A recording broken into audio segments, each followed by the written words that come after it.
Quiero compartir con vosotros hoy día una palabra que lleva como título fruto abundante en nuestra cuenta. Fruto abundante en nuestra cuenta. Yo no sé cuántas veces nosotros vamos a nuestra cuenta y vemos números rojos. Y seguimos viendo números rojos, dicen algunos, ¿no? Fruto abundante en nuestra cuenta. Pero ¿qué descanso da cuando hay fruto en la cuenta? Dicen, vale, van a pasar factura, no pasa nada. Ahí hay algo en la cuenta, decimos nosotros, ¿no? El apóstol Pablo decía yo en Filipenses, capítulo 4, versículo 17, él decía, no digo esto porque esté tratando de conseguir más ofrendas de ustedes, ¿le decía a la iglesia de Filipo, ¿no?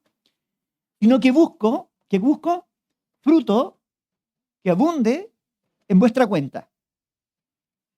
No es que yo esté buscando que ustedes me ofrenden y que ustedes económicamente me sigan sosteniendo o me sostengan, estaba diciendo Pablo, sino lo que yo busco es que haya fruto abundante en vuestra cuenta. Interesante. Es interesante ver cómo Pablo, desde una posición de alguien que, eso es lo que vamos a ver hoy, ¿no? Que había aprendido y había sido probado y había experimentado la abundancia en su cuenta, vamos a decirlo. Él ahora estaba enseñando a esta iglesia cómo tener abundancia en sus propias cuentas. Y nosotros a veces hay cuestiones que nosotros no entendemos y siempre juzgamos y criticamos a lo que Dios está tratando con nuestra vida. Siempre decimos, Dios ahora me está pidiendo esto, me pidió aquello, y como que el pedir de Dios o las demandas de Dios siempre tuviesen que ver con dejarnos más pobres, con limitarnos, con dejarnos solos, sin amigos, sin tiempos de recreación. Cuando lo que Dios va haciendo, en primer lugar, es quitar aquello de nuestra vida que no es de bendición y enseñarnos a que lo que Él incorpora a nuestra vida es lo que realmente permanece y es de bendición. ¿Me explico? Entonces a veces tenemos miedo a lo que Dios nos pide o a lo que Dios nos da. Dame tu vida, decimos, pero es que si yo le doy mi vida, ya no voy a poder irme de juerga, con lo bien que la paso, ¿no? Es que si yo le doy mi vida, ahora ya hay ciertas amistades o ciertas conversaciones que no voy a poder tener. Como que si eso hubiese redundado siempre en algo positivo, ¿no? En cambio, cuando Dios nos pide, siempre es para poner algo en aquel lugar. Algo que va a ser provechoso, algo que va a ser de bendición, algo que realmente va a traer crecimiento y abundancia a cada una de nuestras vidas. Dios no es un Dios que nos lleva a la pobreza, y no lo digo desde el punto de vista económico, a la pobreza como persona, sino que es un Dios que nos lleva a la riqueza, que nos lleva a la abundancia. Me gusta porque Jesús el nombre de nuestra iglesia es ese, ¿no? Vida abundante. Él dice, yo he venido para que tengan vida y para que la tengan en abundancia. Yo no veo un Dios que esté diciendo y te da una vida de pobre, una vida miserable, una vida escasa, una vida cortita, una vida limitada, sino que Él está hablando que va a dar una vida abundante, que sobreabunda, ¿no? Podríamos decir, y que llega para compartir también con otros, ¿no? De lo que hay en nuestro interior. Entonces Dios siempre nos lleva hacia algo más. Y en este caso Pablo está diciendo, mira, lo que yo busco, no lo miréis de otra manera, porque lo que yo estoy buscando es que abunde, que haya abundancia, abundante fruto en vuestra cuenta. Cuando el fruto abunda, me gusta. Y quiero arrancar con esto. Pablo está hablando desde una posición cuando el fruto abunda. Y él dice, en gran manera, estoy hablando de Filipenses capítulo 4, versículo 10 al 14, en gran manera me gocé en el Señor, dice allí, ¿no? De que ya al fin habéis revivido vuestro cuidado de mí, de lo cual también estabais solícitos, pero os faltaba la oportunidad. Pareciese que la iglesia de Filipo por un tiempo había dejado, luego lo vamos a ver, de ayudar a Pablo, de respaldar a Pablo. En un comienzo lo había comenzado a hacer, pero la iglesia había dejado de hacerlo, había dejado de apoyar la obra misionera que Pablo estaba desarrollando, ¿no? Había llegado un momento en que la obra se había estancado, pero ahora ellos vieron la oportunidad, porque dice, os faltaba la oportunidad. Pareciese que la iglesia hoy ve en este momento una oportunidad de bendecir, una oportunidad de hacerse parte de lo que Pablo está haciendo, y ellos dicen, nosotros queremos estar presentes. ¿Y eso qué provocó en Pablo? Gozo. Pablo dice, yo me gocé, me alegré de que hayáis retomado, de que hayáis revivido, que os hayáis vuelto a comprometer en aquello que ya estabais haciendo. Yo me alegré. Pero una de las cuestiones bonitas es que esta alegría tiene un fundamento, es decir, no simplemente porque él, en cierto sentido, iba a ser beneficiado. Ya dijimos que él está diciendo, no es porque yo busque que ustedes, me da igual que ustedes me ofrenden, me da igual que a mí me den, pero lo que yo quiero es que haya abundancia en vuestra cuenta. Entonces Pablo comienza desde esa perspectiva, diciendo, yo me gozo, es decir, esta es una carta que está escrita en un contexto de gozo. Son pasajes en los cuales Pablo escribe desde la alegría, escribe desde la victoria, escribe desde la libertad, ¿no? Y Pablo se goza porque ve que ellos han vuelto de alguna forma a actuar con generosidad, han vuelto a actuar con libertad, han vuelto a retomar ese compromiso y lo hacen, ¿no? Con alegría para poder ayudar lo que ellos estaban haciendo, lo que Pablo estaba haciendo. Dice, me alegro mucho, me alegro en gran manera que hayáis revivido. Había un corazón generoso esperando la oportunidad y el momento aquí para hacerlo. Pareciese que esta iglesia era una iglesia generosa, pero le faltaba la oportunidad. Hay gente que tiene la oportunidad, pero no la aprovecha. ¿Me voy explicando? Cuando se da la oportunidad y no se aprovecha, es porque no hay generosidad. En cambio, aquí la iglesia estaba esperando la oportunidad, estaba esperando el momento. Cuando se da la oportunidad y se da el momento, es cuando ellos deciden hacerlo. Y es ahí cuando se ve lo que hay en nuestro corazón, ¿no? Cuando está la oportunidad y está el momento. Hay un pasaje en Santiago que dice, y que hace una crítica, ¿no? A aquellos que viendo a la persona necesitada, simplemente le dicen, bueno, seguiremos orando por ti, le dicen, ¿no? En vez de no solamente orar, sino que ayudar, apoyar, darle, ¿no? Y luego dice Santiago, dice, ¿acaso no sabéis que la fe sin obra es muerta? Una de las cuestiones que somos especialistas a veces los cristianos es en decir, déjeme, estoy orando por usted. Todo lo solucionamos orando. Y a veces la oración se transforma en ese cortafuego, ¿no? En esa muralla, como que ya no me pidan más que eso porque basta con orar. Pero aquí vemos que no, que cuando una persona generosa, que cuando está el Espíritu de Cristo en alguien, el Espíritu de Dios en alguien, no nos lleva solamente a orar, que ya es bastante, sino que nos lleva también a ser parte de lo que entendemos que Dios quiere que hagamos. Y Pablo por eso se gozaba en este momento, porque veía que la iglesia había aprovechado la oportunidad que se estaba dando. Vio el espacio, vio el momento y lo aprovechó. Y luego él añade y dice, no lo digo porque tenga escasez. Me gusta eso. Porque Pablo no está hablando desde la miseria o desde la necesidad. Y no pasa nada, ¿eh? Porque Pablo no está hablando porque tenga escasez. Y ahí lo podemos interpretar de dos maneras.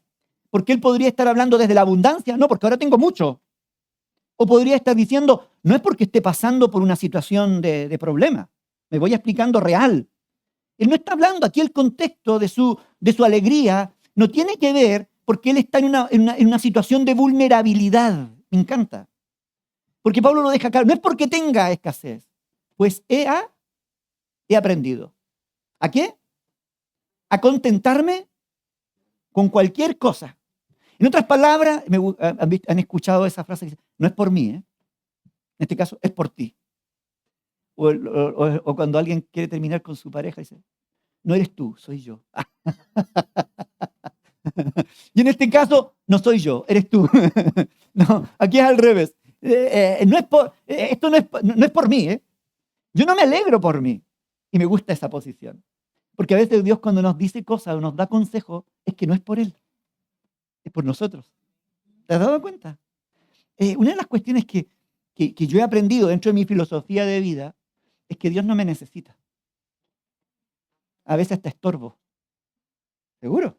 Porque algunos dicen, no, es que Dios me llamó para que ayudara, para que yo, ya, pero si no eres tú, es otro y lo va a hacer. Yo no soy imprescindible. Dios no necesita mi barca. Dios no necesitaba la barca de Pedro en ese momento. Si Pedro no se la dejaba, iba a ir donde el vecino le iba a pedir la barca a otro. Pero Pedro dijo, bueno, ocúpala. ¿Te das cuenta?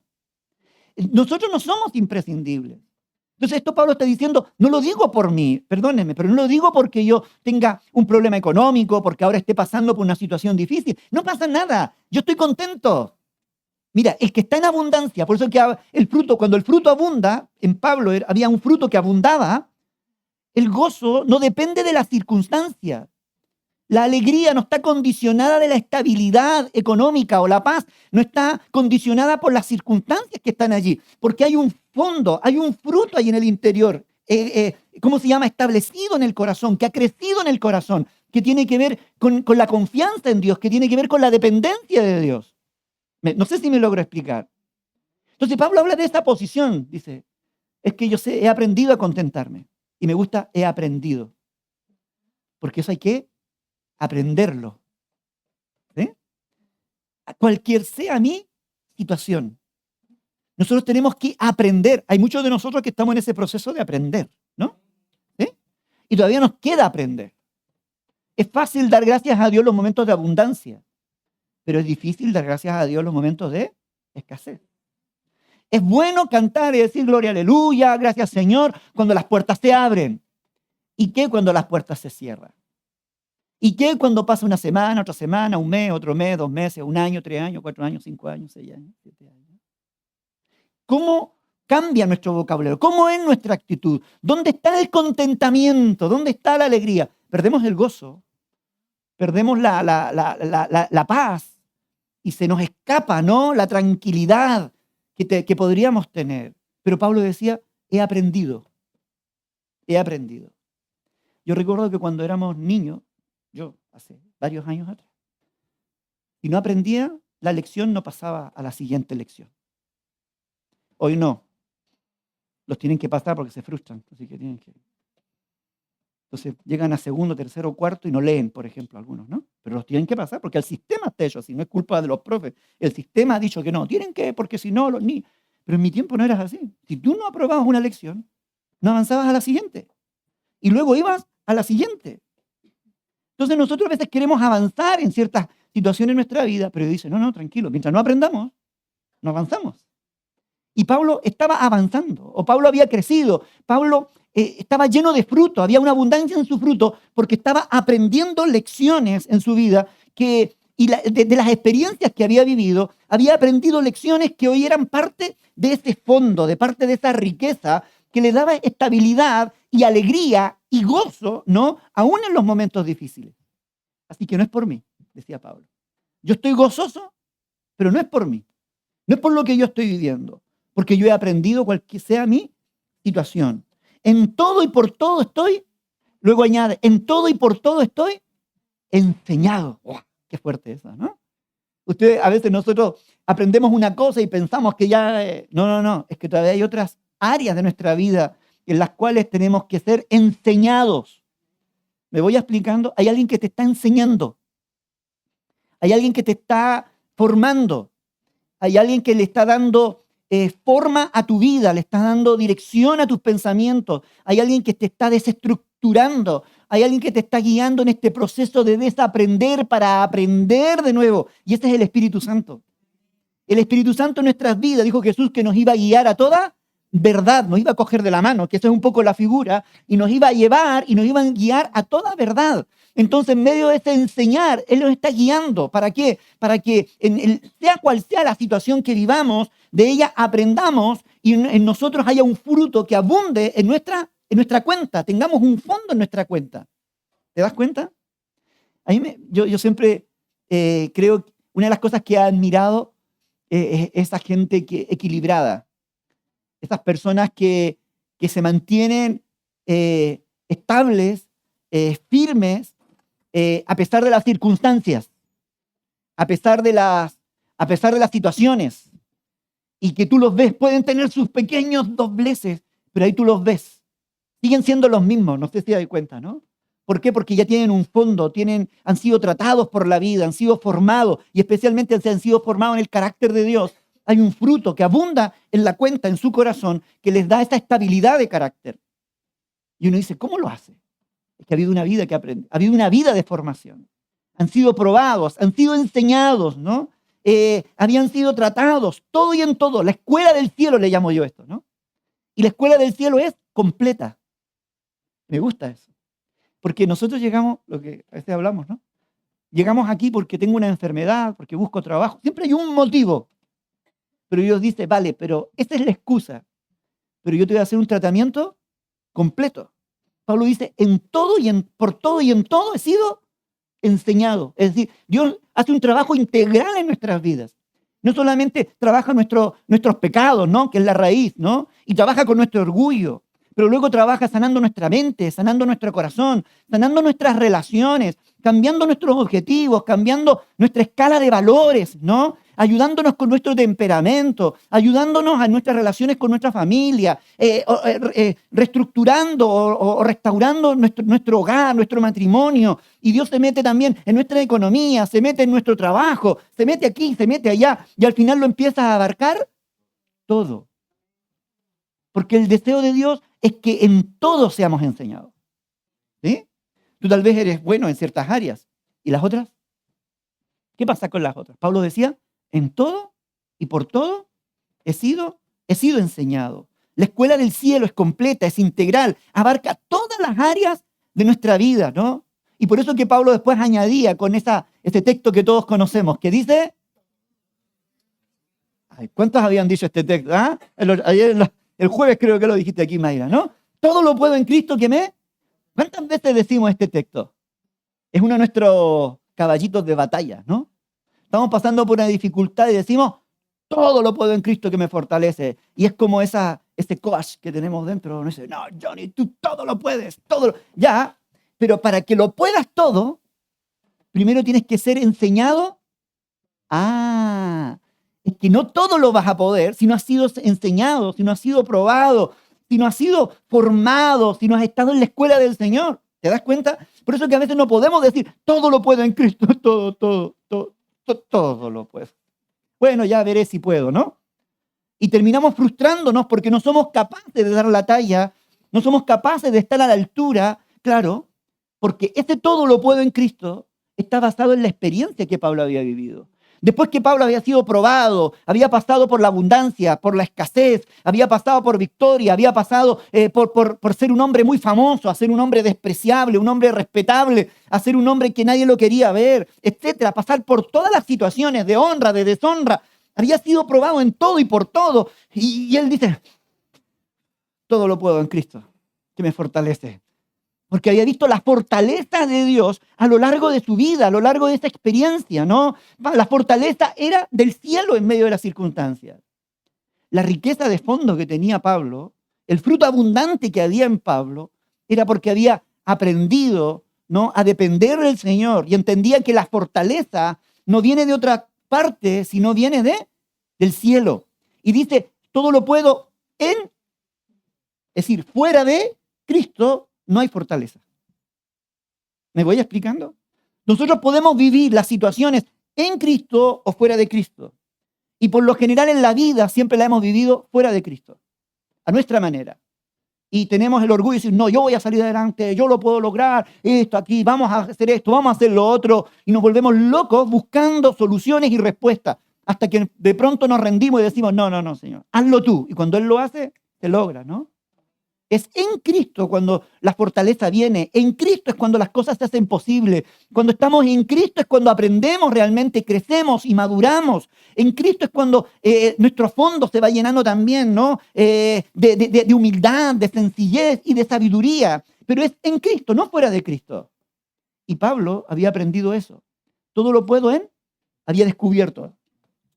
Cuando fui fuerte en medio de mi debilidad, es porque estaba en Cristo. Cuando yo podía sonreír a pesar de que estaba en la cárcel, era porque yo estaba en Cristo. Si yo podía dar consejos a otros cuando ni siquiera tenía consejos para mí, era porque yo estaba en Cristo. No sé si me voy explicando. Es decir, él descubrió en este aprendizaje, en esta escuela, de que la clave está permanecer en Cristo. Y esa es nuestra fortaleza, esa es nuestra abundancia. En Él todo lo puedo. Pablo había aprendido la lección. Ahora se regocijaba, por supuesto, cuando veía que esta iglesia estaba aprendiendo exactamente lo mismo. Estaban dando, estaban entregando, estaban ayudándole. Y él decía, por fin lo estáis entendiendo. De que las cosas no son en lo terrenal, sino que son en Cristo. Cada uno debe aprender sus propias lecciones también. La iglesia tenía que aprender su lección ahí en Filipo. Y Pablo se gozaba de aquello porque entendía de que la iglesia por fin estaba espabilando, por fin estaban aprendiendo. Y yo a veces digo, Señor, ¿cuánto nos falta a nosotros aprender, no? Y cuando nos falta a nosotros aprender nuestras propias lecciones, donde aprendamos en Cristo, ¿no? Ver la abundancia, en Cristo tener la victoria, en Cristo salir adelante. Pablo añade en el versículo 14 y dice, sin embargo, ahora bien hiciste en participar conmigo en mi angustia o en mi necesidad, ¿no? En mi tribulación, dice una versión. Sin embargo, es decir, porque recordad que él viene diciendo, yo me gocé, pero no es por mí, no es porque yo tenga necesidad, ¿vale? No es por mí el asunto, no os preocupéis. Total, yo ya sé, he pasado por todo, he aprendido en todo, conozco las lecciones, todo lo puedo en Cristo que me fortalece, pero sin embargo, y sigue ahora dejando la pelota en el tejado de ellos, bien hiciste en participar conmigo en esta necesidad o en esta angustia. La fortaleza de Pablo no podía ser una excusa, en este caso, para la ayuda que la iglesia estaba entregándole a Pablo. Una de las cuestiones que yo me preguntaba mientras leía esta carta era, ¿por qué la iglesia en un momento dado dejó de ayudar a Pablo? No sé si me explico. Y seguramente veían a Pablo que estaba contento. Ah, Pablo está bien, entonces no necesita ayuda, dejemos de ayudarle. A lo mejor ellos suponían que a Pablo le iban a ayudar desde otra manera, que había otra fuente de ayuda. Ah, seguro, como Pablo es famoso, tiene ayuda de la otra iglesia, tiene ayuda de los otros hermanos, tiene ayuda de los otros líderes, tiene ayuda. Así que, no, Pablo está bien. Y dejaron de ir. Y Pablo dice, no. Sin embargo, lo hiciste bien en retomarlo conmigo. Independiente del motivo por el cual no lo estabais haciendo, lo hicisteis bien, ¿no? Porque ellos tenían que aprender de que la ayuda, el aporte, en este caso hacia la obra del Señor, no podía estar condicionado por aquellas, vamos a llamarlas suposiciones, ¿no? Por aquellas suposiciones, ¿no? Bien hiciste. ¿Por qué bien hiciste? Porque la generosidad, en realidad, hace bien al que da, más que al que recibe. No sé si me explico. La generosidad hace bien al que da, no tanto al que recibe. Entonces Pablo aquí, que la están pillando, ¿eh? Qué bueno que hayáis revivido. Qué bien que lo estéis haciendo. Es que no es por mí, es por ustedes. Porque yo quiero que vosotros crezcáis, porque yo quiero que vosotros maduréis, porque yo quiero que vosotros tengáis ese fondo, esa cuenta abundante, ¿no? Que tengáis una cuenta que abunde, porque yo quiero que seáis personas maduras, quiero que aprendáis la lección de poder, que todo se puede en Cristo que fortalece. Algo que tal vez ellos habían olvidado. Pablo se alegraba de eso. Entonces, la ayuda no debe estar condicionada a la abundancia o la escasez de la situación. No. ¿Qué es lo que Dios me está hablando a mí? ¿Qué es lo que Dios me está enseñando? ¿Qué es lo que Dios me está mostrando? Uno aprende en la vida a eso, a no guiarse por las circunstancias emocionales. ¿Se ha dado cuenta que nosotros somos muy emotivos cuando nos muestran fotitos de gente sufriendo? Por eso que especialmente en los medios de comunicación, ¿no?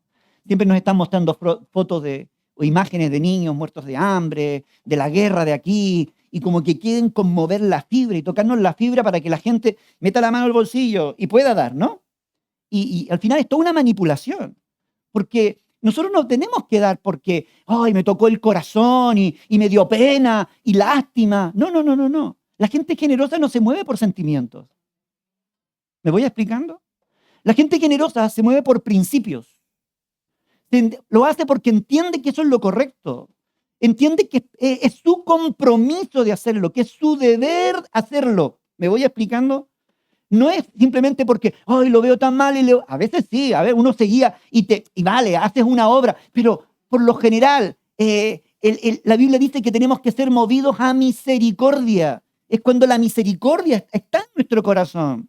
Viene a mi mente la parábola del buen samaritano. ¿Os acordáis? Había pasado el levita, el sacerdote, todo, el samaritano, el hombre había sido asaltado, estaba tirado ahí en la cuneta, ¿no? Y viene el samaritano, dice, ¿no? Que era catalogado como los más indiferentes, los más malos de la época, por los judíos, ¿no? Y dice que fue movido a misericordia. Y él cuando fue movido a misericordia, El ser movido a misericordia no tiene que ver con un sentimiento de pena, de lástima. No, no, no, no. La misericordia tiene que ver con un fruto del Espíritu. Tiene que ver con la bondad, ¿no? Tiene que ver con lo que Dios está diciendo. No, esto hay que hacerlo, lo sientas o no. ¿Y sabe hasta dónde lo lleva la misericordia? Dice que le curó las heridas, lo puso sobre su animal, lo llevó al hospedaje, lo dejó acostadito, no sé si le habrá cantado una canción de cuna para que se duerma, ¿no? Pagó la cuenta y más encima le dice, mira, y todo lo que gaste ponlo a mi cuenta, que luego cuando vuelva de viaje te lo pago, le dice al de allí, al hospedador, ¿no? Y dice, qué interesante. Cuando nosotros llegamos a un nivel de generosidad y de compromiso con Dios y con la sociedad y con la gente que está a nuestro alrededor, de que somos movidos a misericordia y hacemos lo que tenemos que hacer porque hay que hacerlo, porque es nuestro deber hacerlo. Nosotros tenemos un banco de alimentos aquí en la iglesia, para los que no saben, ¿no? Algunos ya lo saben. Nosotros ayudamos con el banco de alimentos de Navarra, pero siempre hemos dicho, tiene que llegar el día donde nosotros no apoyemos y complementemos lo del Banco de Alimentos de Navarra, sino que nosotros tengamos tanto para dar que lo del Banco de Alimentos de Navarra, si está bien y si no, bueno, nosotros seguimos dando a la gente. ¿Me voy explicando? Tenemos que llegar a un punto de generosidad donde seamos desprendidos. ¿Por qué? Porque es nuestro deber hacerlo. Ayudar a la gente necesitada es mi deber hacerlo, es nuestro compromiso con Dios, es nuestro compromiso con la sociedad. Cuando ayudamos a alguien con problemas, es nuestro deber hacerlo. No porque me dé lástima, no, es porque la persona está necesitada, porque necesita un consejo, porque necesita compañía, porque necesita ser consolado, porque necesita ser acompañado. Nosotros lo hacemos ¿por qué? Porque es nuestro deber hacerlo. Porque Dios ha sido misericordioso con nosotros y nos enseña a ser misericordioso también con los demás. Porque de esa manera manifestamos el amor de Cristo, el pensamiento de Cristo, la actitud de Cristo, el corazón de Cristo. Y lo hacemos por eso. No lo hacemos porque la iglesia me lo está pidiendo. Lo hacemos porque entendemos que Dios lo está pidiendo. Porque Jesús dijo que lo que hiciéramos a uno de esos pequeños, a Él lo hacíamos. ¿Te das cuenta? Entonces cuando hacemos algo y actuamos en misericordia, no lo hacemos para el hombre, lo hacemos para Dios. Con razón Pablo estaba contento. Bien hicisteis. Bien, qué buena decisión la que habéis tomado. No tiene que ver conmigo, tiene que ver contigo. Tiene que ver con lo que tú estás haciendo, ¿no? La fortaleza, en este caso, como dijimos, el bienestar, la generosidad, nos hace bien a nosotros. La abundancia, lo que Dios va trayendo a nuestra mano, no tiene que ver con nosotros, tiene que ver con lo que Él quiere que hagamos también a nuestro alrededor. Mire lo que dice Pablo. No es que yo, bueno, voy un poco aquí, ¿no? Cuando el fruto es escaso. Mira, esto es lo que yo comentaba hace un momento, ¿no? Ya sabéis también vosotros, os filipenses, que al principio de la predicación del Evangelio, cuando partí de Macedonia, ninguna iglesia participó conmigo en razón de dar y recibir, sino vosotros. ¿Os dais cuenta que la iglesia había comenzado bien? Bueno, entre paréntesis, Pablo había sido el fundador de esta iglesia, era parte de la fundación de esta iglesia, ¿no? Y cuando él se va de ahí, va a Tesalónica, la iglesia está ya, va muy bien, Pablo, te vamos a apoyar. Pero ahora llega un momento en que la iglesia se olvida de todo eso y lo deja. Y deja de apoyar. Pero la iglesia en un principio lo hacía. Interesante, hay cuestiones que con el tiempo se van diluyendo. No sé si... Bueno, algunos en la jerga nuestra hablamos del primer amor. Cuando hay un primer amor, ¿no? El famoso primer amor, se ve reflejado en la predicación del Evangelio, ¿no? Le hablamos a todo el mundo de Cristo porque estamos enamorados de Cristo, hemos descubierto el amor del Señor y estamos hablando a todo el mundo. Pero también hay algo, lo que pida, lo que quiera, la obediencia. Por otro lano, la capacidad de desprendernos, de dar, ¿no? Y de ayudar. Pero con el tiempo, a veces las cosas se diluyen. Ya no amamos tanto, ya no predicamos tanto, ya no compartimos tanto, ya no somos tan generosos, ya no estamos en todo, nos vamos acercando más a tierra en vez de alejarnos de tierra. ¿Os acordáis del domingo pasado? ¿Sí? La barca, lejos de seguir navegando en aguas profundas, usándolo en sentido figurado, como que lo acercamos a tierra y nos acomodamos de acuerdo a la de la tierra. Y a esta iglesia le había pasado eso. Por eso es que Pablo se estaba gozando, se estaba alegrando, no por él, por ellos, porque la iglesia estaba recapacitando, la iglesia estaba volviendo a la senda antigua, a la senda de los primeros años, de los primeros tiempos, donde ellos habían sido generosos.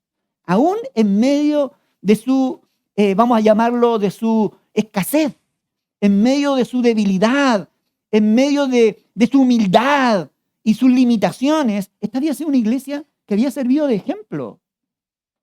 Y antes, cuando ellos eran pobres, habían sido capaces de estar al lado de Pablo, Pablo decía, ¿pero qué pasó? En un principio, vosotros lo hacíais, ¿no? Participaron conmigo. Nadie más lo hizo, solo vosotros, le dice, ¿no? Pues a una Tesalónica me enviaste una y otra vez para mis necesidades. Pero algo detuvo en el camino. Una de las, ¿cómo se llama? Una de las tentaciones, vamos a decirlo, que uno cae en el pasar del tiempo, es que nos volvemos más insensibles a veces a la necesidad. Y nos olvidamos de los primeros frutos, de los primeros pasos, de los primeros tiempos. Y nos volvemos más ensimismados. Y pensamos más en nuestra comodidad, en nuestro bien y en nuestra estabilidad, en nuestra seguridad. Y yo creo que eso pasó en la iglesia de Filipo. Ese movimiento primario que los llevaba a avanzar, a ser generosos, a apoyar, de pronto se fue diluyendo. Y yo decía, Señor, yo no quiero que esto nos pase a nosotros como vida abundante. No. Que no nos desgaste. Que el dar no sea un límite. Este año el Señor nos dio una palabra, ensancha. Ensancha, ensancha, ensancha, ensancha. ¿Sabes lo que es ensanchar? Eso. Durante todos estos domingos el Señor ha estado guiándonos en cómo ensanchar, hacia dónde tenemos que ensanchar. Y la generosidad es clave para seguir ensanchándonos, cada uno de nosotros. El cómo damos de nuestro tiempo, el cómo damos de nuestros talentos y el cómo damos de nuestros recursos también económicos. Tenemos que ensancharnos. No podemos ir a menos, tenemos que ir siempre a más. Por eso es que Pablo hablaba de eso. Lo hiciste, lo hablaba en tiempo pasado. El fruto comenzó a escasear. La cuenta comienza a disminuir, por decirlo de alguna manera. El fondo que ellos tenían se está acabando.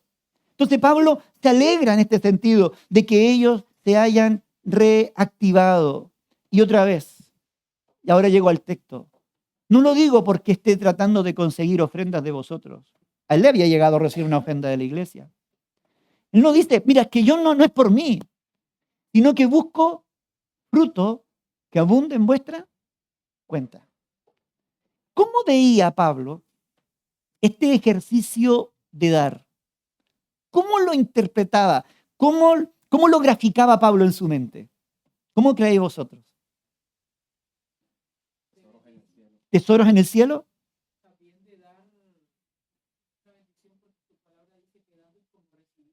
Sí, damos, pero recibimos, ¿vale? ¿Vale? Pero de acuerdo a esto, es un fruto que abunda en vuestra cuenta. ¿Lo notáis? En vuestra cuenta, en el reino, ¿no? Un fruto que abunda en vuestra cuenta. Cuando nosotros damos de nuestro tiempo al Señor, estamos sembrando en el reino. Hay una cuenta. Pablo se imaginaba como que había una cuenta. Y permítanme usar esta. La hucha. Nosotros la miramos solamente en lo monetario, ¿no? Pero es una hucha que está ahorrando tiempo, donde estamos invirtiendo nuestro talento. En el mes de marzo vamos a empezar con 2 cultos. Anda, ¿cuánto tiempo vamos a tener que meter? ¿Ah? Algunos vamos a comernos aquí de las 8:30 de la mañana hasta las 2 de la tarde estaremos por aquí, ¿no? Y vamos a correr, pero estamos invirtiendo, estamos sembrando, estamos ensanchando. Nuestra cuenta va a estar creciendo. Pablo lo veía como eso, como una inversión en el reino. Cuando damos de nuestro talento, ya me están pidiendo a mí que haga esto, ya me han pedido a mí que haga esto otro, que haga esto otro. No, lo que Dios está diciendo, no, mira, los talentos son para ser usados en el reino. Mira, invierto en el reino porque hay una cuenta en la cual va creciendo, va abundando. Porque a veces tenemos números rojos en nuestra cuenta, porque no le metemos, aquí le llaman un descubierto, ¿no? Tiene su cuenta descubierta, claro, porque gastaste más de lo que tenías ahorrado ahí en la cuenta, ¿no? Y tenemos que ir y poner más. Porque a veces nos miramos a nuestra vida y vemos que tenemos descubierta nuestra vida espiritual. ¿Os dais cuenta? No es que ya no tengo energías para ir a la iglesia, es que ya no deseo ni hablar con otros, es que yo ya he perdido la motivación y como que estamos en números rojos espiritualmente, ¿no? Es que no oro claro, porque no has invertido tiempo, no has sembrado en la cuenta. En los tiempos de abundancia no has guardado. Entonces ahora, ¿qué es lo que pasa? Que cuando vienen los momentos de prueba, de tribulación, de escasez, de lo que haga, de lo que sea, ya no tienes fuerzas para enfrentar la prueba. Entonces Pablo ve la vida espiritual como tiempos en los cuales hay que sembrar, ahorrar, vamos a llamarlo. El verdadero ahorro tiene que ver con la bendición. Y aquí en este caso no solamente es el talento, no solamente es el tiempo, sino también es nuestra economía también allí. Nosotros cuando ofrendamos no es un gasto, es la cuenta. Cuando diezmamos no es un gasto, es ahorro ahí en la cuenta del cielo. Por eso es que cuando tú estás sin trabajo, igual hay comida en tu mesa. ¿Me voy explicando? Por eso es que aunque a veces estás en paro, igual hay abundancia, Dios va pagando. ¿Por qué? Porque hay crédito en la cuenta. Dios provee ahí en la cuenta. Por eso yo abriré las ventanas de los cielos y bendeciré hasta que abunde. Esto está hablando de Dios, de que hay fruto que abunda en nuestra cuenta. Y Pablo dice eso de alguna forma. Y él se alegra porque la iglesia está aprendiendo. Qué bueno que lo hayáis entendido. ¿Pablo tenía fruto abundante en su cuenta? Tenía fruto abundante en su cuenta. Imagínate, tenía gozo abundante en su cuenta, tenía fe abundante en su cuenta, tenía esperanza abundante en su cuenta, ¿no? No le faltaba nada porque tenía una cuenta abundante, pero él antes había sembrado, había ahorrado, había invertido en esa cuenta. Tenemos que aprender a invertir en la cuenta del cielo para que sobreabunde. Me encanta este texto que viene ahora. Me encanta. Estoy lleno, dice Pablo. Por eso que él está contento, y a ver, tranquilo, que yo estoy lleno. Habiendo recibido de Epafrodito lo que enviasteis. ¿Y cómo lo describe? Olor fragante, sacrificio acepto, agradable a Dios. ¿Lo repetimos juntos? 1, 2, 3. Olor fragante, sacrificio acepto, agradable a Dios. La tercera y ahí ya terminamos. 2, 3.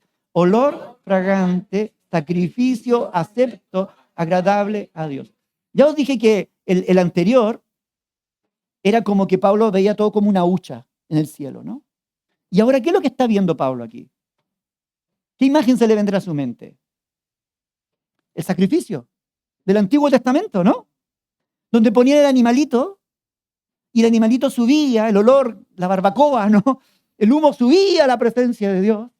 ¿Sí?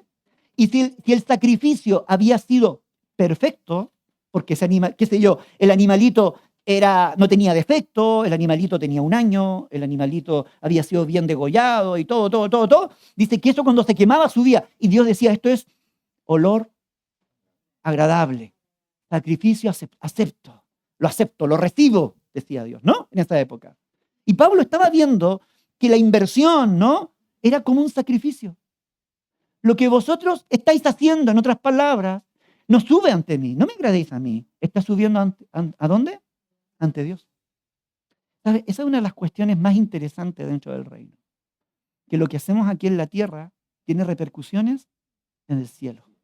¿Han escuchado eso cuando la Biblia dice, todo lo que atéis en la tierra será atado en el cielo y todo lo que se atee en la tierra será atado? Y al revés, ¿y de vuelta? ¿Te das cuenta que muchas de las cosas que hacemos en la tierra tienen repercusiones en el cielo? Claro, nosotros somos tan terrenales porque tenemos la barca pegada a la tierra, por eso hay que aparcarla, alejarla de tierra, como nos enseñaba la palabra del domingo pasado. Esto tiene una repercusión en el cielo. En primer lugar, cuando nosotros ofrendamos, cuando nosotros entregamos al Señor nuestro tiempo, talento, nuestros bienes económicos, eso sube como un olor fragante. Cada vez que hacemos algo, Señor, que esto sea para ti. ¿En quién está enfocado lo que hacemos? En Dios. En Dios.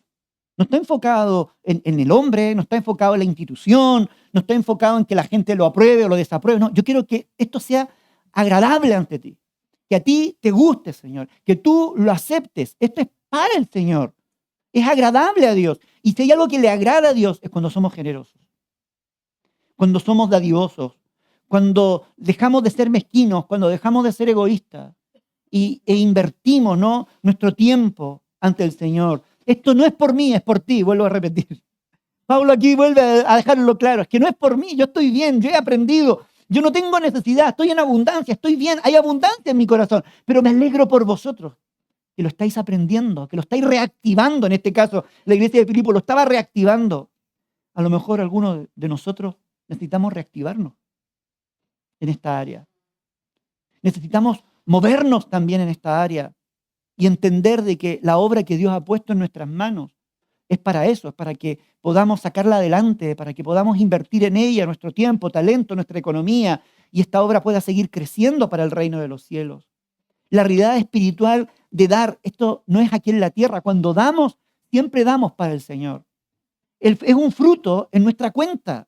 Cuando Dios va a buscar de dónde tiene, vamos a mirar nuestra cuenta, qué es lo que hay allí, me encanta. Y es como ese sacrificio que sube de manera agradable, grata ante el Señor. Dios se alegra cuando somos generosos. Un texto muy conocido. Mi Dios, pues, suplirá todo lo que os falte conforme a sus riquezas en gloria. ¿Cuántos de vosotros habéis repetido este texto antes? ¿Alguna vez? ¿Sí? Estos son dos textos clave que están aquí, que siempre lo repetimos. Al hermano le decimos, no, tranquilo hermano, todo lo puedo en Cristo que me fortalece. Repítaselo 10 veces. Y lo repite, es que no puedo. Claro, no ha sido tratado, no ha sido formado. Pero a veces le decimos, tranquilo hermano, no te preocupes. Mi Dios suplirá todo lo que te falte conforme a sus riquezas en gloria, le decimos. ¿Sí? Pero nos falta una colilla ahí, nos falta algo. ¿Cuándo Dios suple todo lo que nos falta? No. Cuando has presentado el sacrificio anterior. Cuando hemos cumplido con lo anterior. Pablo está usando este texto como una conclusión de todo lo que viene diciendo anteriormente. Qué bueno, me alegro por lo que estáis haciendo. Qué bueno que habéis invertido aquí en esto. Qué bueno que habéis dado. Muy bien, no es por mí, es por vosotros. Ahora mi Dios va a suplir todo lo que os falte. Seguramente la iglesia había dejado de dar porque estaban teniendo problemas. Claro, ¿os dais cuenta? Porque uno de los motivos por los que es que yo primero, la caridad empieza por casa. ¿Cómo voy a dar si yo tengo tan poco? Y ahí es donde Jesús nos manda a la viuda, a la pobre viuda que decimos nosotros, que pobre no tenía nada, tenía el título de pobre viuda o viuda pobre, ¿no? Y que da todo lo que tiene. ¿Os acordáis? No usó su pobreza como una excusa para honrar a Dios.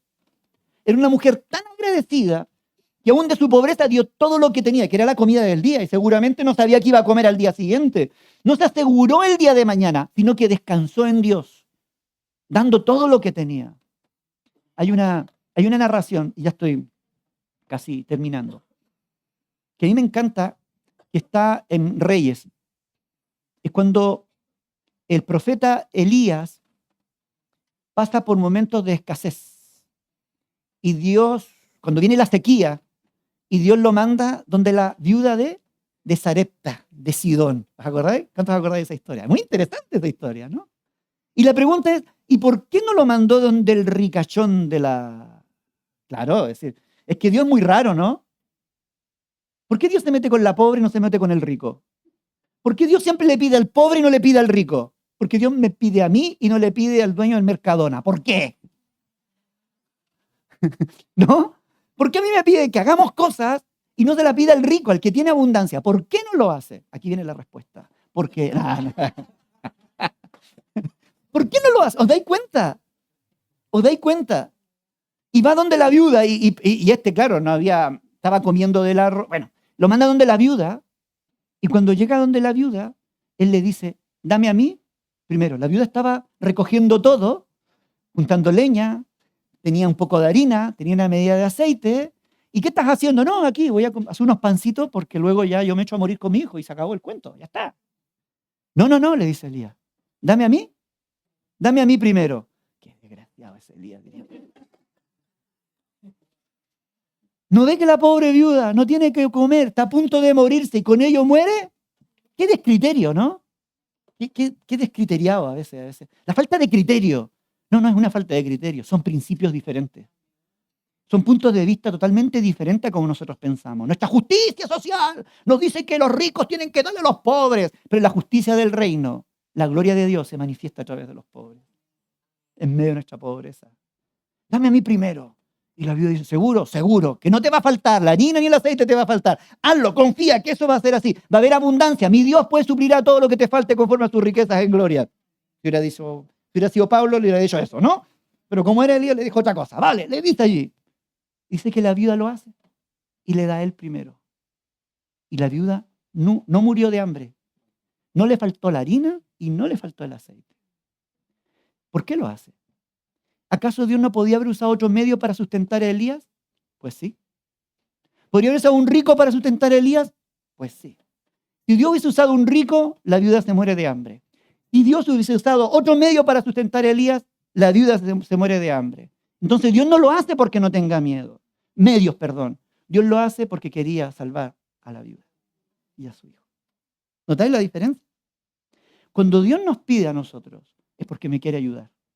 Es porque me quiere bendecir, es porque me quiere formar, es porque me quiere dar en abundancia. Yo he visto la abundancia de Dios en mi vida. Y cuando yo lo veo, digo, sí, Señor, si tú no lo haces, y la única manera de poder ver la abundancia de Dios es poder hacer tesoros en el cielo. Que la cuenta esté abundante, que haya un fruto, ¿no? Abundante allí en nuestra cuenta, allí en el cielo. Entonces, esta palabra, mi Dios suplirá todo lo que os falte conforme a sus riquezas en gloria, es el sello de garantía de que podemos dar y ser generosos sin miedo, sin temor. Si el miedo ha sido siempre tu talón de Aquiles, tu debilidad, déjalo de lado. Que no voy a tener para mañana, tranquilo, la viuda se levantaría y te diría, no, que el aceite no te va a faltar, que la harina no te va a faltar, ¿no? Que no vas a morir, que no vas a perecer, que no te va a faltar. Hagámoslo para el Señor, que Dios se encargará de suplir todo lo que nos falte, conforme a sus riquezas en gloria. Y termina Pablo, como siempre, dándole la gloria a Dios, al Dios y Padre, sea la gloria por los siglos de los siglos. ¿Te das cuenta que eso está dentro de un contexto de dar a Dios siempre, de darle a Él? Estamos entrando en una etapa, y ya dije que terminaba y termino, en la cual estamos ensanchándonos como iglesia. Y nuestra iglesia tiene que ser una iglesia generosa. Y vamos a ver cómo Dios va a seguir proveyendo hasta aquí. A mí me encantaba el otro día, Dani creo que era el que oraba y decía, Señor, y antes, ¿cuándo íbamos a pensar que íbamos a tener 2 cultos? Yo decía, tiene razón. No imaginábamos años atrás que íbamos a ir creciendo, creciendo. Y los sueños que Dios ha traído para este año, imagínense, este año 2 cultos, este año seguramente vamos a sembrar otra iglesia, vamos a poner a trabajarnos para plantar otra iglesia. Este año se vienen viajes misioneros. Este año se vienen cosas. Yo digo, Señor, es que tenemos que ensancharnos aquí, vamos a tener que sembrarnos aquí. Y vamos a ver gente que nos vamos a sumar a esto, y vamos a avanzar y vamos a crecer en ello. Y otros se quedarán. Pero yo quisiera que todos nos sumáramos en esta experiencia, en esta aventura de servir a Dios y ver su gloria en nuestras vidas. Dios no nos deja en la cuneta. Dios no nos deja tirados. Dios es fiel y justo con sus promesas, es fiel y justo para sostenernos, para ayudarnos, para guiarnos, para proveer, todo lo que nos falte. Y ¿sabe? Todo lo que os falte no solamente tiene que ver con lo económico. Todo lo que te falta, ¿qué es lo que te falta? ¿Papeles? Deja. ¿Qué es lo que te falta? ¿Armonía en tu hogar? Ahí está. Sanidad, salud, esperanza. ¿Qué es lo que te falta? Todo lo que falte, Dios lo provee. Dios lo provee conforme a sus riquezas en gloria. A Él sea la gloria, la honra. Gloria a Dios.